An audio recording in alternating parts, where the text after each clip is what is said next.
8 ways SJWs are usually projecting. Hey, it's Prince of Queens, and if you have any experience arguing with fourth wave intersectional feminist social justice warrior types, you've probably noticed that half of the things they accuse you of really just seems like projection. The stuff they claim that you are doing is usually just exactly what they are doing. I'll explain some common examples and why I feel this is the case.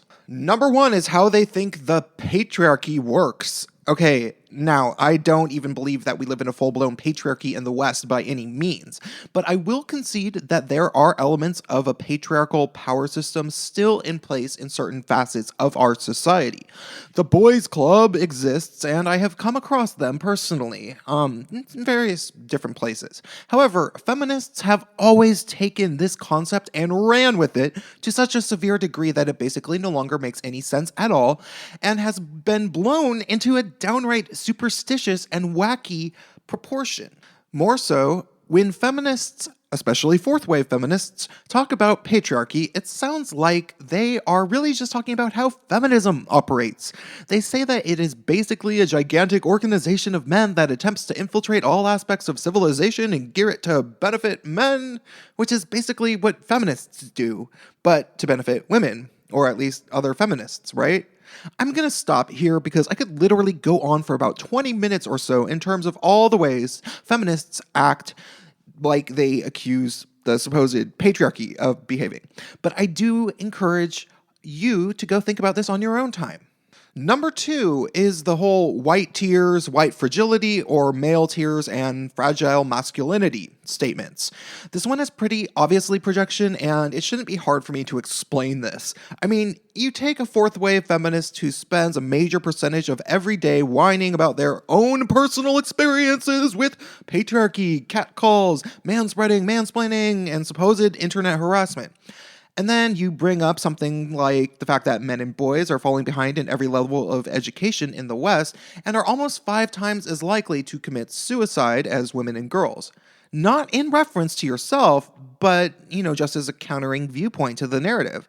And then all of a sudden they accuse you of having male tears as if you are the whiny one all of a sudden. Fuck these people. I hope they replace their male tears mugs with a mug that some guy shot their load in.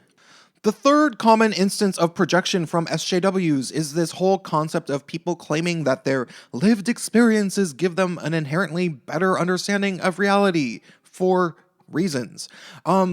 This is the biggest example. A black female fourth wave intersectional feminist can basically tell anybody that her lived experiences as a black woman gives her an inherent understanding of how the white male patriarchy affects our culture.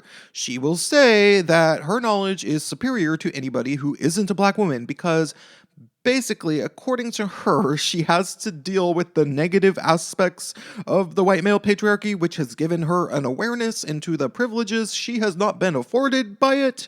Or whatever she'll say to you. You've probably heard that by now. On the surface, you might think that she genuinely believes that, but if you really break it down, it's pretty obvious that this is entirely projection. You see, any black woman silly enough to say this type of thing is basically admitting to you openly that she knows almost nothing about white men, or anything that she would think of as white male patriarchy.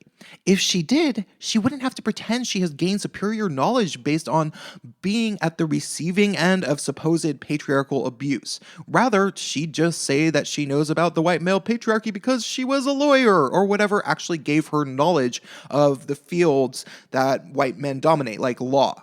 By insisting that she knows about white male patriarchy because she is a black woman, she is really just saying that she knows almost nothing about the fields dominated by white men, about politics or anything related. She is projecting this notion that you don't understand something that she inherently supposedly does based on her identity as a black woman, when in reality, she is simply scared that you, as a white man or a white person or a man at all, might know a few things that she doesn't because you actually have experiences with such aspects of culture.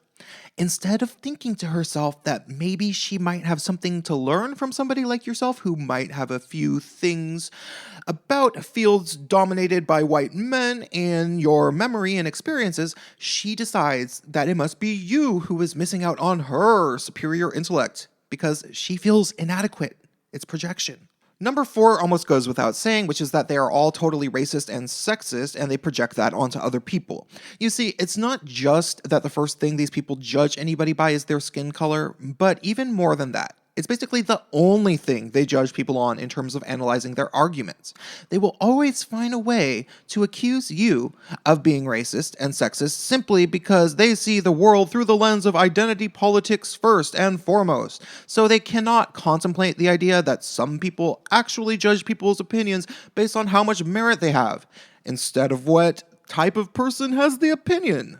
Number 5 is gaslighting. This is something that feminists bring up a lot, and I have talked about in other videos.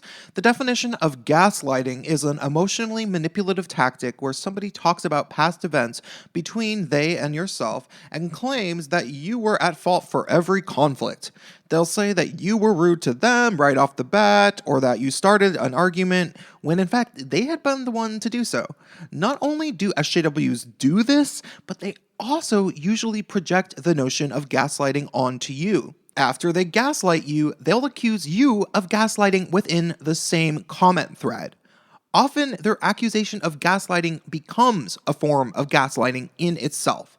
It is as maddening as it sounds. Number 6 is when they tell you that you are speaking over them or silencing marginalized voices in a discussion, usually on the internet. I made an entire video about the speaking over marginalized voices accusation, which you should check out. But they'll also accuse you of silencing people when all you did was disagree with them. Usually they are the ones to tell you that you have no right to speak about certain subjects based on your identity, or they'll also encourage people to block or unfriend you, which is an actual silencing tactic. Total lack of self-awareness and projection from these people.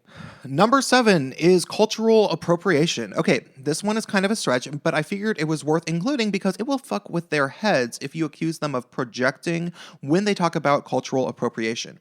You see, I have noticed that the people who complain the most about appropriation are generally super privileged feminists of color. They are people who grew up in usually white cultural environments and had very few friends of their skin color. But then over the past 4 years or so, they decided to completely embrace their blackness, for example, and grow their hair into an afro and only listen to hip hop when they were always rock music fans before. When they accuse other people of appropriation, what they are really doing is saying, it's okay for me to have a phony interest in black culture because I actually am black, but if you do it, that's not okay. They are projecting their insecurities about their lack of cultural loyalty to their skin color onto you. Finally, number 8, they will accuse you of abuse when they were the one being abusive. This happens all the time, but it's worth making note of it so that you know that you aren't crazy. They'll say all sorts of horribly snide and even blatantly insulting things, ranging from calling you a dude bro to calling you stupid. But then all you have to do is win an argument and they'll go on and on about how condescending and rude you are and that you must enjoy abusing women and people of color because you frequently engage in condescending conversations where you abuse them in this way, when really you said nothing abusive and were perfectly rational the entire time. And the reason they called you condescending was simply because you won the debate, and that's the only thing they can come up with to attack you about. Truthfully, they were hoping to call you a racist and a misogynist, so if all you were called was condescending, you did something right. Alright, did that make you feel a bit better about the arguments you've gotten into with SJWs? Drop me a like and stay tuned. Quick shout out to the awesome Altera, who has helped me with these alternate avatars. You're a great guy, and I hope to have you on a live stream again soon. Have a good night.